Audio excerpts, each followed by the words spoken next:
Happy anniversary to the Daily Comedy News podcast. It was actually 2 years ago yesterday, but I was playing volleyball with Glenn. You know, First Glenn, the guy that has the agent, wants me to give him money for mentioning him in the podcast. I'm not doing that, Glenn. Anyway, he was like, how long have you been doing the show? And I was like, I started at the end of July. I got to check. So I checked. The first episode was July 25th, 2019, but I had already recorded Sunday when First Glenn said that to me. So anyway, thank you all for listening. This is fun to do every day. It is a lot of fun for me to do. I love going back and forth with you guys on Instagram at Daily Comedy News, so I appreciate it. But you're here for jokes, and I got some jokes for you. Stephen Colbert said the coronavirus surge has led LA County to reinstate indoor mask requirements regardless of vaccination status. Typical Los Angeles. Even the virus is pitching a sequel. Conan O'Brien tweets, Jeff Bezos is charging somebody $28 million for 11 minutes in space, which sounds just about right for the owner of Whole Foods. That's great. Conan again, I often don't get political here on Twitter, but Olympic athletes should be allowed to have sex with each other and then describe it to us. And some leftover jokes from the NBA championship. Jimmy Fallon said, I want to say congrats to the Milwaukee Bucks for winning their first NBA championship in 50 years. That's right, they beat the Phoenix Suns 105-98, but of course, Arizona has demanded a recount. Love it. Nice, simple joke. On point. It's great. Anthony Anderson was in for Jimmy Kimmel last week and said the game was such a disaster for the Suns, Chris Paul had to file a claim with State Farm to cover his losses. Terrible, Anthony Anderson. He looks like he could beat me up, so great joke, Anthony Anderson. So let's just move on. I'm sure we'll hear a lot of Olympics jokes this week, but not everything in the Olympics is a joke for a hack segue, says Johnny Mac. Did you see that the director of the opening ceremonies, Kentaro Kobayashi, he was dismissed right before the Olympics opened. He was accused of using a joke about the Holocaust in his comedy act, including the phrase, quote, let's play Holocaust. The organizer of the Tokyo Olympics said, we found out that Mr. Kobayashi in his own performance has used a phrase ridiculing a historical tragedy.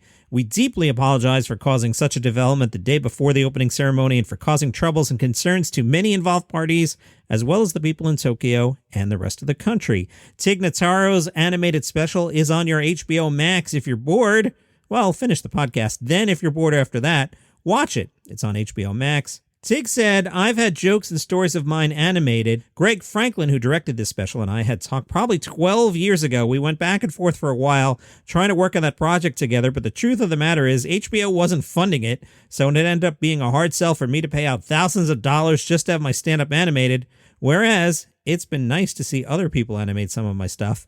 Oddly, this was sold before the pandemic. Everybody's been like, oh, that's such a great idea, perfect timing. It is perfect timing, but it didn't have to do with the pandemic. Tig says the material was going to potentially be an album. It's from like 4 years ago, and I just decided to animate it because I didn't want to do it live. I thought start to finish, it could be fun to have more than a few bits of mine animated. By the way, I'm being a bad host here. Credit for this interview goes to Vulture's Good One podcast. I told you last week to check out that podcast. Vulture spoke to Tig Notaro on the Good One podcast, and that's where I'm getting this from. Tig continued saying, I haven't performed during the pandemic. I didn't do any of the Zoom stand-up shows or the drive-in movie theaters where people are honking. I didn't do it. I wanted to wait and to look forward to touring in the new year. New year? Checks my watch. It's July. Huh? And being able to tape an actual live stand-up special again. But yeah, I'm very excited. But Tig Notaro's not as excited as I am about this article I found in Food-Sided. The topic, what's my favorite topic, everybody? George Lopez Tacos. Food-Sided quoted George Lopez, who said, the first bite is the first impression. And when the first bite is good, then you trust everything else will be good. That commitment is key for a delivery-only restaurant. It's one of the reasons why George Lopez Tacos arrives to the guest unassembled. Yeah, when guests order George Lopez Tacos, each component is separate. This is game-changing, everybody.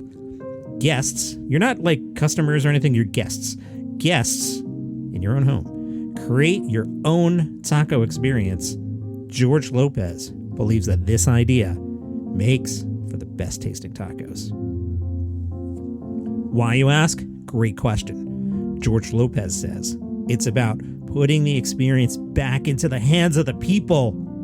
Whether it's a choose your own food adventure or giving people options, it's the key to George Lopez Tacos, ensuring the best tasting tacos always arrive at the customer's doorstep. I thought we were guests, now we're just customers. Food side, it continues. One component that George Lopez wanted to get right was the tortilla. Now, while there are various types of tortillas, George Lopez appreciates that the tortilla is important to the overall experience. Although he remembers the differences of his tortillas growing up versus the tortillas he had in Tijuana, the reality is that without a great tortilla, a taco is lacking a great bite. See what they did there? So now you're curious, right? George Lopez shared some details with us. He said he learned an important taco trick. For him, the key. You ready? Write this down. You got a pen? I'll give you a second. Go get a pen. This is important. Okay, you're back. Good. For George Lopez, the key is to use... You ready? You ready for this? This is the key.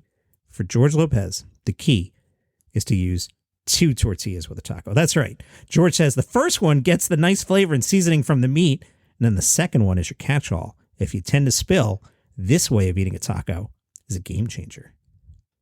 Still, that idea is another component to why George Lopez Tacos come with each component separate. Since the brand teaches all the locations how to make its recipes, George Lopez Tacos wants to ensure that the order is the best possible.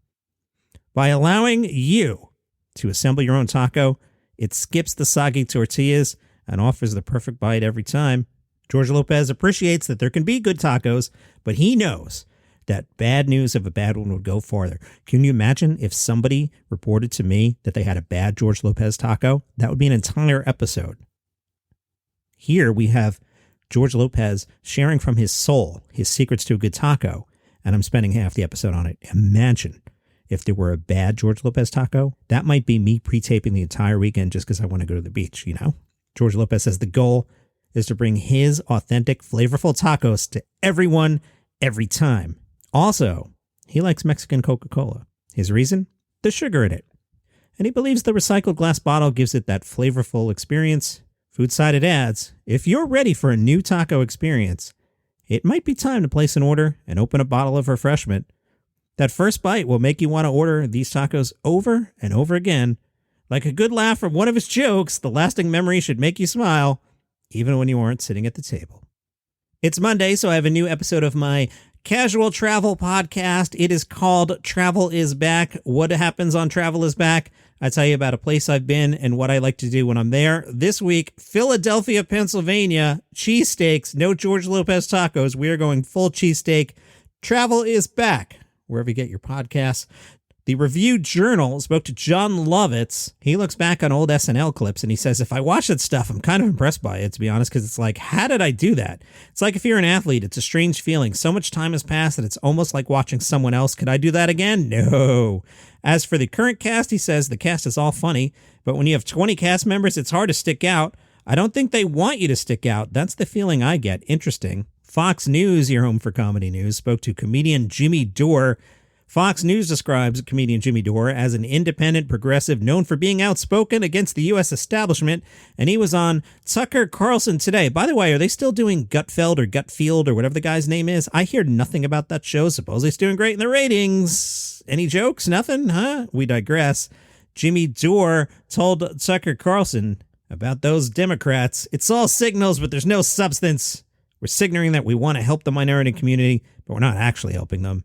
So that's what identity politics is. It's a big diversion. And the joke I say is if it were 1860, the Democrats would be bragging about their first transgendered slave owner. Yeah, Jimmy Dore? Fox News with that story.